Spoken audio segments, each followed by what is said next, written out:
For every American who pays taxes and follows Washington, this Senate hearing demands attention. Senator Cortez Masto confronted Treasury Secretary Scott Bessent over reports of a new $250 bill mock-up. Of the $250 bill between the signatures of the president and your signature. Is it true that your staff is pursuing a mock-up of this bill with President Trump's face on it? That was in coordination with pending legislation. We will follow the instructions and the settlement. Part of the settlement. That was not part of the settlement. So clearly, let me just say. Pay close attention to how the Treasury Secretary explains these actions to lawmakers. Understanding how our leaders answer under oath matters to every citizen. Watch the full exchange as it happened. Welcome, Secretary Bessent. Let me ask you this on a separate subject.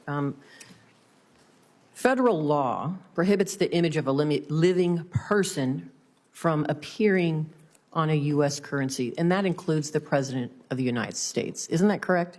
That is correct, Senator. Thank you. There's reporting that your U.S. Treasurer, Brandon Beach, and his senior advisor, Mike Brown, have been repeatedly urging staff at the agency's Bureau of Engraving and Printing to prepare prototypes of the note, a $250 bill with President Donald Trump's face on it. And in fact, in August and September, Beach provided Bureau staff with mock-up designs for the note, including one that shows President Donald Trump's face in the center of the $250 bill between the signatures of the president and your signature. It is also reported that the artist who said he designed the mock-up told the Post that he had spoken with Trump about it. Is it true that your staff is pursuing a mock-up of this bill with President Trump's face on it? That was in coordination with pending legislation in the Congress to change the requirement that a person must be deceased to be on the currency. So you're acting before legislation has even passed to authorize it, is that correct? Just as we did with the Working Families Tax Cut, we were prepared in advance. At Treasury, we do things in advance. My predecessors seem to scramble to do things at the last minute. So if the law does not pass, do you intend to still move forward without the authorization from Congress? Of course not. We will follow the law. Thank you. Let me ask. The central controversy of this testimony is happening right now. Secretary Bessent did not deny the $250 bill mock-ups exist.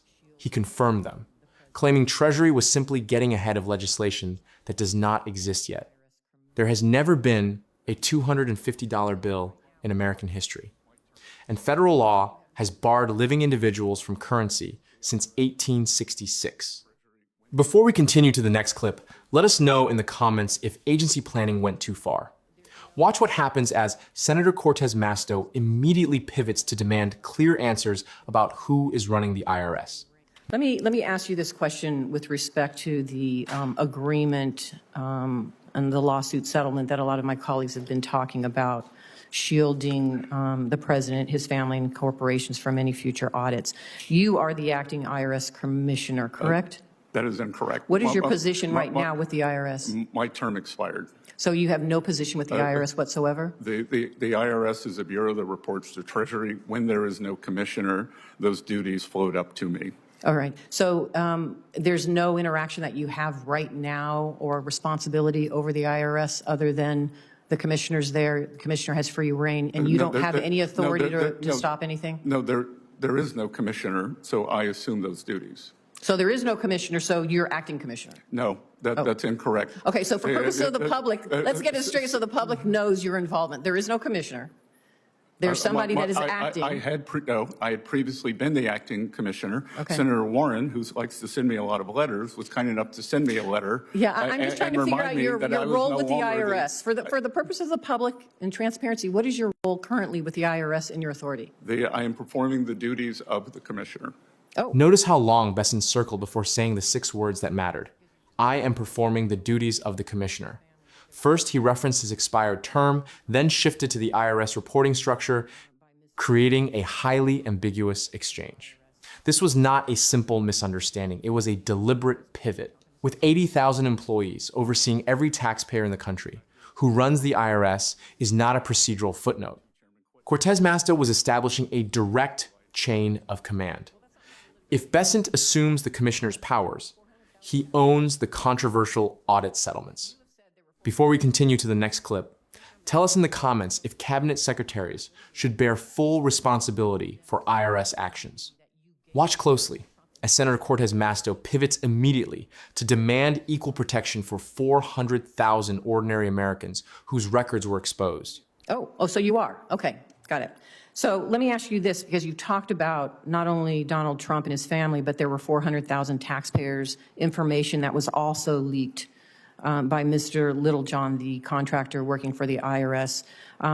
Do you intend to give them the same immunity as President Trump and his family received? Again, you were not here at the beginning. I had a statement that I read to Chairman Crapo that I am unable to provide any additional details. Well, that's not part of the litigation. Due to litigation. That's the 400,000 taxpayers aren't part of the litigation. You have said there were 400,000 taxpayers' information that was also leaked. They're not part of that litigation.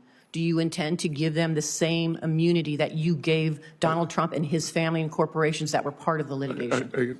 Senator, you may have missed the first part of this, but Treasury does not give any of that. We are represented by the Justice Department. That's right. You're the acting commissioner. As acting commissioner, you had said earlier you had concerns about those 400,000 taxpayers whose documents were leaked by an independent contractor with the IRS. If you have concerns about those 400,000, do you intend as acting or your whatever role it is you have as the IRS commissioner, do you intend to give them the same type of treatment? We will follow the instructions and the settlement that was not part of the settlement. That was not part of the settlement. So clearly, let me just say, that was not part of the settlement. It's been very clear you're dodging this and you're trying to use it as an excuse. It's just outrageous on behalf of the American public. So let me just move on. And that I will follow the law as an excuse, Senator? Bessent repeated the phrase, "We will follow the instructions" 4 times in under 90 seconds without answering the core question. The 400,000 ordinary taxpayers whose private financial files were leaked by an IRS contractor were completely left out of the high-profile audit settlement. Cortez Masto's point was clear. Why did high-profile figures receive audit protections that everyday citizens did not? Instead of addressing that double standard, the Treasury Secretary deflected back to the Justice Department. As we move to the next clip, watch closely as Senator Cortez Masto shifts to her final line of questioning, confronting Bessent over his broken promise on the national deficit. An excuse, Senator? When you were going through your confirmation process, you stated that your goal was to get the federal budget deficit to 3% of GDP by the end of President Trump's term. However, in the administration's budget proposal for this year, projects a deficit of over 5% of GDP by 2029. Do you no longer intend to achieve that 3% goal?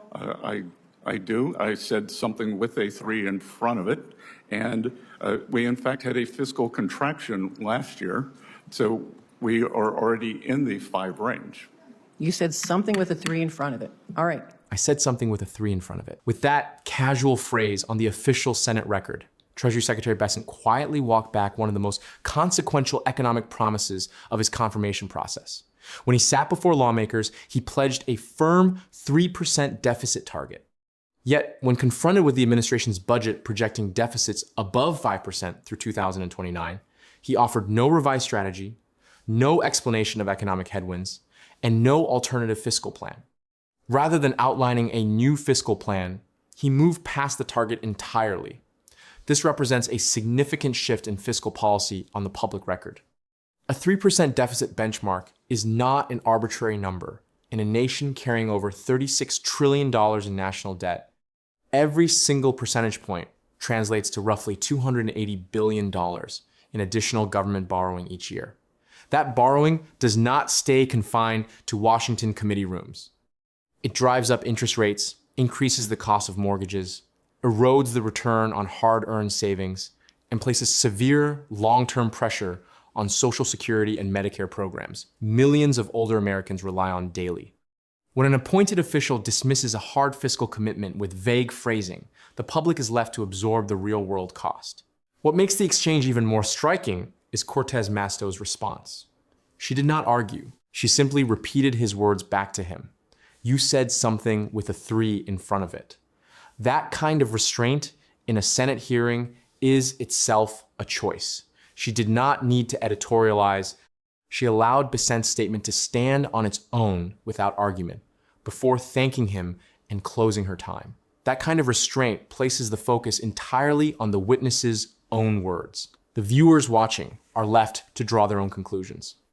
Looking at the broader picture, Senator Cortez Masto covered three main subjects in this single hearing.